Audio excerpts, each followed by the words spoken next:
Bonjour à toutes et bonjour à tous, bienvenue dans votre émission Parole et Vie tous les dimanches matin sur Radio Pays, les 101.1 MHz. Le thème que nous allons aborder aujourd'hui parlera de la foi. Pourquoi parler de la foi? C'est un sujet qui est très important pour le chrétien, mais j'ai envie de dire que cela va bien au-delà de l'aspect spirituel. Cela va bien au-delà de l'aspect religieux pour certains. Cela va au-delà même de tout ce que l'on vit aujourd'hui. La foi, c'est par définition croire en ce que l'on ne voit pas encore. Cela signifie que, pour répondre à la question de tout à l'heure, est-ce que si on n'a pas la foi, est-ce que l'on est chrétien? Mais j'ai envie de dire, si tu n'as pas la foi, comment peux-tu croire en Dieu? Si tu n'as pas cette foi fervente en toi, comment peux-tu croire au lendemain? Puisque la définition nous dit que la foi, c'est croire en ce que tu ne vois pas encore. Ça veut dire que quand tu te lèves le matin, tu te lèves par la foi. Tu te lèves parce que dans la journée, tu crois au meilleur. Dans la journée, tu crois en ce jour qui te permettra d'aboutir à un meilleur lendemain. Avoir la foi, c'est croire en ses ambitions, croire en ses projets, croire en ce que l'on bâtit. C'est croire en sa famille, croire en ses enfants. Quand on a, quand on a cette foi que l'Éternel Dieu a déposée en nous, c'est savoir la cultiver, savoir la faire grandir. Et la foi, elle grandit également à travers les épreuves de la vie. La foi, avoir la foi en Christ, avoir la foi en Dieu, ne signifie pas que notre vie sera douce, agréable, mielleuse tous les jours. Mais c'est justement cette foi qui va nous permettre de traverser les tempêtes. C'est cette foi qui va nous permettre de traverser les montagnes. Cette foi qui va nous permettre de traverser le feu. Cette foi qui va nous permettre d'évoluer malgré que le sol va trembler sous nos pieds. Et nous allons le voir à travers des situations dans la Bible. Mais je n'ai pas besoin d'énumérer de situations dans la Bible. Regarde et observe ta vie. Chaque fois que tu as eu une situation compliquée, chaque fois que tu as eu une épreuve de la vie, chaque fois que tu as eu un combat à mener, il arrive à un moment donné où tu te lèves et tu te dis, il faut que j'y arrive, il faut que je passe cette situation, il faut que je passe cette épreuve, il faut que je réussisse cette épreuve, ce combat. Eh bien, c'est la foi qui agit.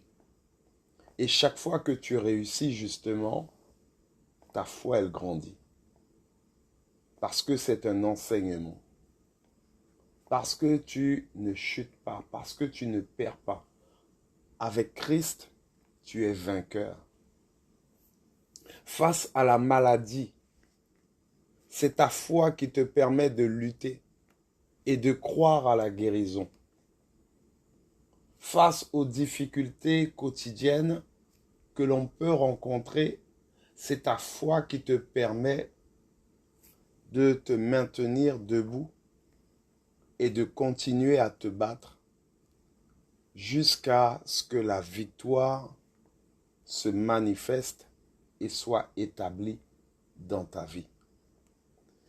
Voilà pourquoi je dis également qu'il est important d'éduquer nos enfants à croire en eux-mêmes. Voilà pourquoi je dis qu'il est important d'éduquer le chrétien à croire en lui-même. Pourquoi je dis croire en lui? Parce que c'est en toi que Dieu a déposé cette dose de foi. Ce n'est pas moi qui le dis, c'est la parole biblique. Ce n'est pas moi qui le dis, ce sont les saintes écritures. Voilà pourquoi il est important que le chrétien, que celui qui croit, soit éduqué à comprendre véritablement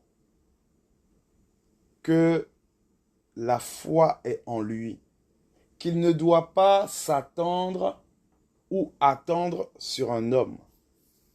Dieu vit en nous à travers la foi. Dieu vit en nous à travers le Saint-Esprit. Je parle aux chrétiens qui croient. Dieu vit en nous à travers justement cette dose de foi. Et plus tu vas chercher cette intimité avec l'Éternel, plus tu vas rechercher à connaître Dieu à travers les épreuves de joie, à travers les moments difficiles, ta foi va grandir. Ta foi sera plus grande. N'oublie jamais une chose. Un chrétien ne combat pas pour la victoire. Un chrétien combat dans la victoire. Quand on dit qu'un chrétien combat dans la victoire, c'est parce que tu es déjà victorieux, mais tu dois le croire. Et c'est ta foi qui agit. Si tu ne le crois pas, c'est que ta foi n'est pas encore mûre. Si tu ne le crois pas, c'est parce que tu n'as pas encore expérimenté l'Éternel Dieu à travers ta foi. La Bible dit que tu dois avoir cette conviction. Un chrétien qui n'a pas la conviction de la victoire, un chrétien qui n'a pas la conviction de ce qu'il construit, un chrétien qui n'a pas la conviction de ce qu'il bâtit, un chrétien qui n'a pas la conviction en lui, de lui-même, c'est un chrétien qui est dans le péché. La parole que nous lisons tous les jours, la parole biblique le dit. Tu dois avoir cette conviction. Tu dois avoir cette force en toi parce qu'elle existe, mais tu dois en être convaincu. Cette énergie qui est en toi, à travers ta spiritualité. La différence que je fais, parce que je parle de spiritualité, peut-être que je me trompe ou pas, mais j'ai cette conviction-là. La spiritualité, c'est croire avant tout en toi-même. La spiritualité, c'est croire en cette force, en cette puissance, en cette énergie, en cette lumière qui est en toi pour bâtir ta vie de demain. Si tu parles de spiritualité, tu as la foi qui agit. Tu ne peux pas dire « je suis spirituel », mais je n'ai pas la foi. Je ne parle pas de religion. Je parle de foi et de spiritualité. La spiritualité, ce n'est pas suivre des hommes. La spiritualité, ce n'est pas suivre aveuglément des dogmes, des règles qui sont établies par des hommes. La spiritualité, c'est rechercher cette intimité avec Dieu et écouter et entendre, ressentir, aller chercher en toi ce qui est en toi, ce qui a été déposé en toi pour évoluer, pour avancer, pour entendre, pour comprendre, pour te battre. C'est ça, avoir cette foi qui agit puissamment pour chacun de nous. Nous devons nous éduquer nous-mêmes à être convaincus de notre identité spirituelle. Nous devons nous éduquer nous-mêmes à être convaincus de qui nous sommes en Christ. Et nous devons éduquer nos enfants. Nous devons éduquer le jeune chrétien à cette conviction, à cette foi en lui-même. Et dire que on doit s'aimer, c'est également dire que l'on aime Dieu. Je ne parle pas d'orgueil. Je ne vais pas au stade de l'orgueil. Je parle bien d'humilité, de modestie, mais de conviction à croire en soi, de conviction à s'aimer, en s'appuyant sur la parole. Parce que Dieu vit en toi. Dieu vit en nous. Si tu t'aimes, tu aimes Dieu. Parce que Dieu est avec toi. Dieu est en toi. Et je le redis, je ne parle pas d'orgueil. Je parle simplement de l'amour en Christ. De la conviction de Christ qui est en nous. Nous devons apprendre à nos enfants, nos petits-enfants, à s'aimer avant toute chose. À aimer qui ils sont. À aimer leur cœur. À aimer leur physique. À aimer leur apparence. À aimer la vie. À aimer leur vie. À aimer leur environnement. Parce qu'on vit dans un monde où les épreuves te conduisent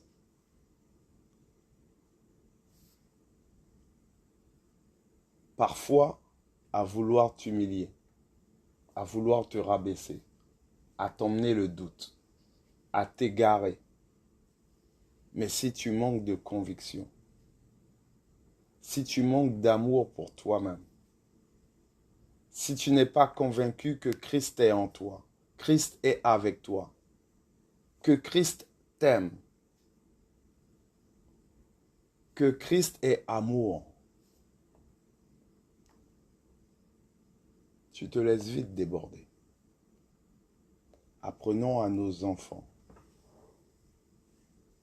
à avoir cette conviction dans tout ce qu'ils font.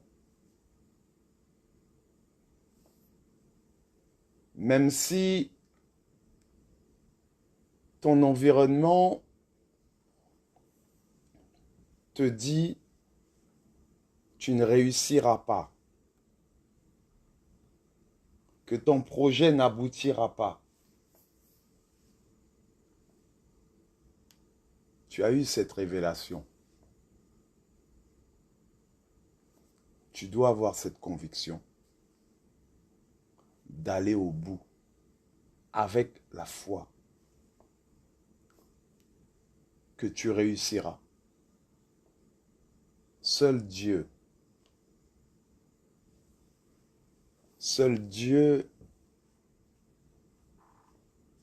te conduira à la victoire parce que tu es dans la victoire. Tu n'es pas dans l'échec, tu ne vis pas dans l'échec. Tu dois avoir cette conviction que tu es dans la victoire. Je parle de conviction et je dis que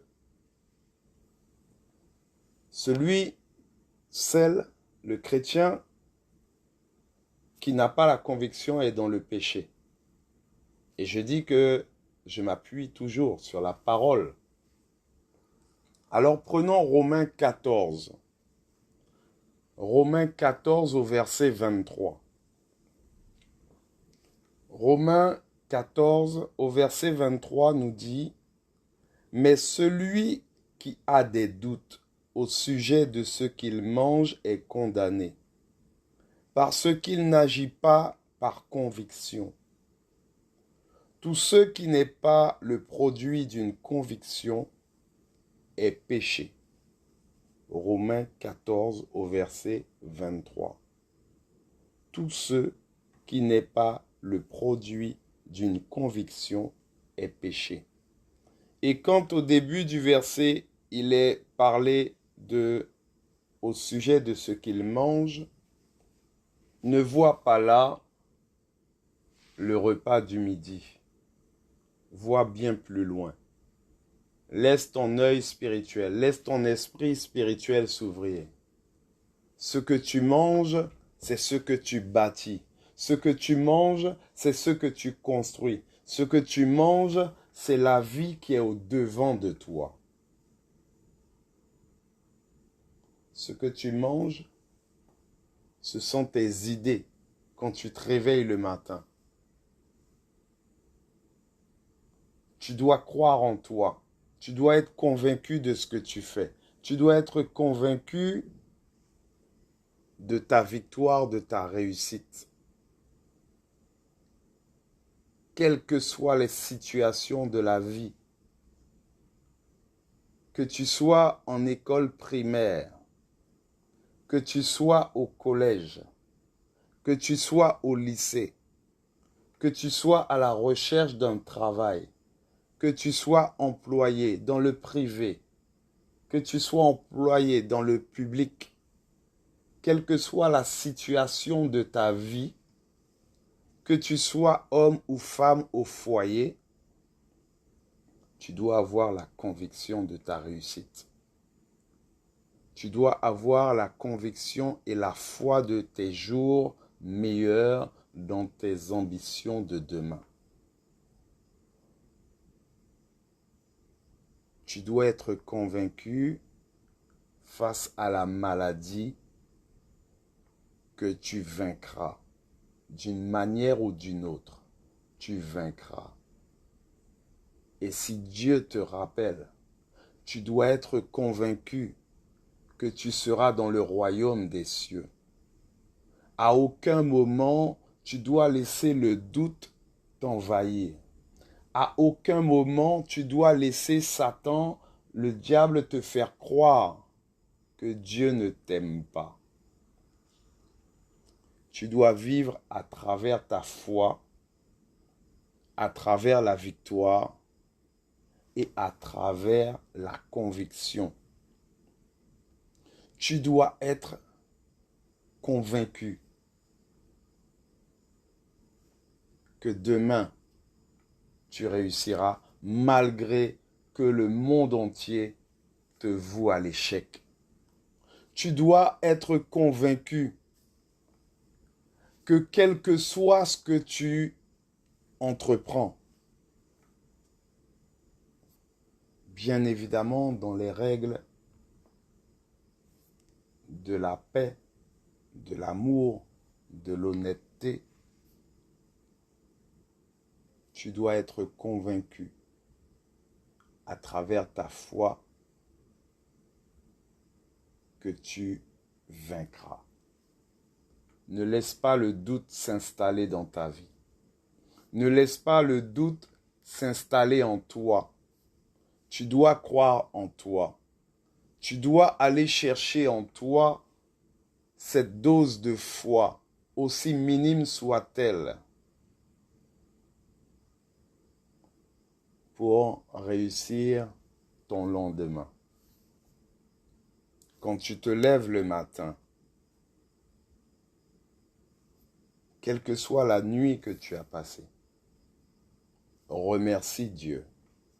Rends gloire à Dieu. Je te rends gloire, Père, de m'avoir permis d'ouvrir les yeux en ce matin. Je te remets cette journée. Je te remets ma journée. Je te remets la journée de mes enfants. Je te remets la journée de mon époux, de mon épouse. Je te remets ma maison. J'ai foi en toi, je crois en moi. Parce que c'est toi qui vis en moi. J'ai cette conviction. Tu sors de chez toi victorieux. Parce que tu vis dans la victoire. Tu sors de chez toi avec cette force, cette énergie, cette lumière. Parce que tu es lumière. La lumière brille dans les ténèbres. La lumière luit dans les ténèbres. Mais les ténèbres ne l'ont pas reçue. Mais toi, là où tu poses le pied, là où tu poses tes mains, là où tu poses tes pensées, tu éclaires autour de toi. Tu éclaires chez toi. Tu éclaires ton foyer. Tu éclaires tes enfants. Tu illumines ton lieu de travail. Mais est-ce que tu es convaincu de ça? Est-ce que ta foi te conduit à cette conviction? Ne te pose plus la question. Aujourd'hui, tu dois en être convaincu. Face à la mort, est-ce que tu es convaincu que l'être cher qui t'a quitté est dans les lieux célestes, aux côtés du Père? Bien évidemment, quand on perd un être cher, que l'on pleure la disparition, ça fait mal parce que ça peut être brutal, mais nos habitudes, nos regards, nos sourires, nos partages n'existeront plus. Mais est la conviction, à travers tes prières, de conduire son âme, de remettre son âme, que son âme soit auprès du Père. Et que là où il est, là où elle est en sécurité. Il est en sécurité. Son âme est en sécurité.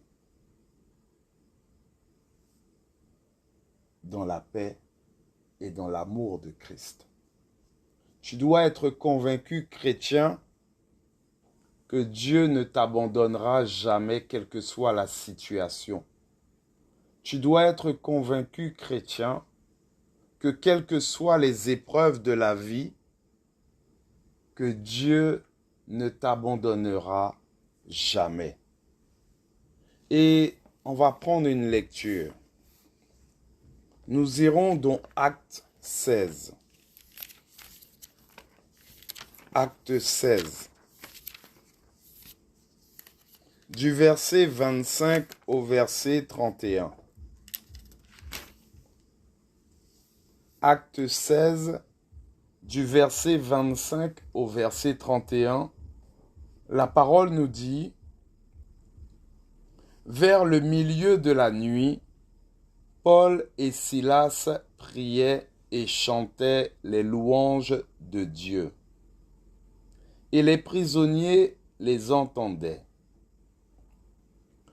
Tout à coup, il se fit un grand tremblement de terre, en sorte que les fondements de la prison furent ébranlés.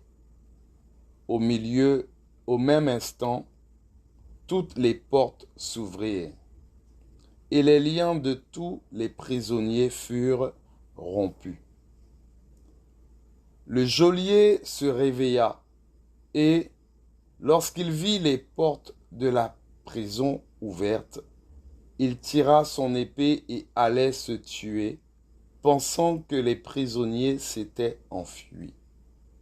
Mais Paul cria d'une voix forte: « Ne te fais point de mal, nous sommes tous ici. » Alors le geôlier, ayant demandé de la lumière, entra précipitamment et se jeta tout tremblant aux pieds de Paul et de Silas.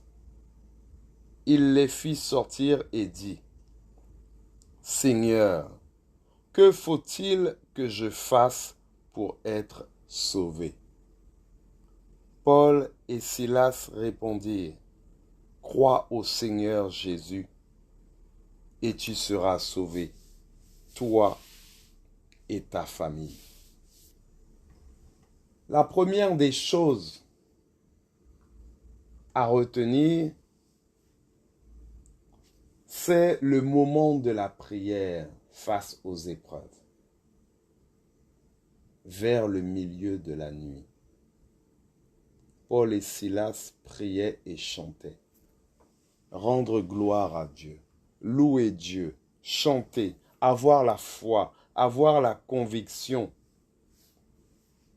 Est-ce les chants, les louanges qui ont ouvert les portes?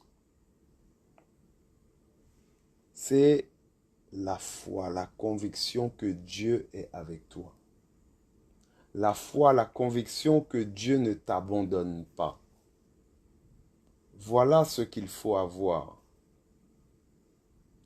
Quelles que soient les situations, quelles que soient les épreuves, les portes doivent s'ouvrir au-devant de toi. Quel que soit ce que tu traverses comme difficulté, les portes doivent s'ouvrir au-devant de toi. Recherche ton intimité, recherche cette intimité avec Dieu dans la conviction, dans la foi, dans l'amour de Christ. Va chercher en toi cette force qui évolue chaque jour. Va chercher en toi cette énergie, cette lumière, cette puissance que Dieu a mis en toi pour te délivrer de toute situation. Dieu est en toi, Dieu vit en toi. Quand la parole dit, vous ferez de plus grandes choses que moi, mais c'est parce que tout est déjà en toi. Qu'est-ce que tu vas chercher auprès d'un homme? Qu'est-ce que tu vas chercher auprès d'une femme? Tout est en toi pour que tu puisses faire plus grand que ce que Christ même a fait. Tout a été accompli sur la croix pour que tu puisses faire plus grand que lui-même. Ne t'appuie pas sur un homme, sur une femme. Appuie-toi sur ce que Dieu a mis en toi. Appuie-toi sur la lumière que Dieu a déposée, a mis en toi. Appuie-toi sur la foi que Dieu a mis en toi. Appuie-toi sur la puissance, la force que Dieu a mis en toi. Lève-toi chaque matin avec foi et conviction. Sois convaincu. Ne sois pas dans le péché. Manque de conviction est et signifie être dans le péché. Sois convaincu de ton identité spirituelle. Sois convaincu de qui tu es. Sois convaincu du nom que tu portes. Le nom spirituel, mais le nom également dans la vie d'aujourd'hui, dans le monde des vivants. Ne laisse pas Satan te faire croire que tu es un moins que rien. Ne laisse pas Satan te faire croire que tu es une moins que rien. Ne laisse pas le diable te faire croire que tu ne réussiras jamais à rien. Sois convaincu du contraire. Sois convaincu de ce que Dieu a établi pour toi. La parole dit, Dieu dit, je te connaissais avant même que tu ne naisses, avant même que tu ne sois dans le sein de ta mère. J'ai déjà écrit ton histoire, mais tu laisses Satan te faire croire autre chose. Tu laisses le diable te faire croire autre chose, parce que tu es dans le monde des vivants. Mais si tu vas chercher en toi tout ce que j'ai déposé, si tu vas chercher en toi tout ce que j'ai mis, si tu vas chercher en toi le sac de gloire que j'ai mis en toi, que tu ouvres ce sac de gloire, que tu récupères la conviction, que tu récupères la foi, que tu récupères la victoire, tu verras que tu n'as besoin d'aucun homme. Tu verras que chaque jour tu es victorieux. Tu verras que chaque jour tu trouveras une solution. Tu verras que chaque jour tu trouveras un morceau de pain pour te nourrir. Tu dois avoir la foi afin que les portes de ta prison s'ouvrent. Il n'y a pas de hasard quand tu croises quelqu'un qui te donne la parole que tu dois entendre. Il n'y a pas de hasard quand tu croises quelqu'un qui simplement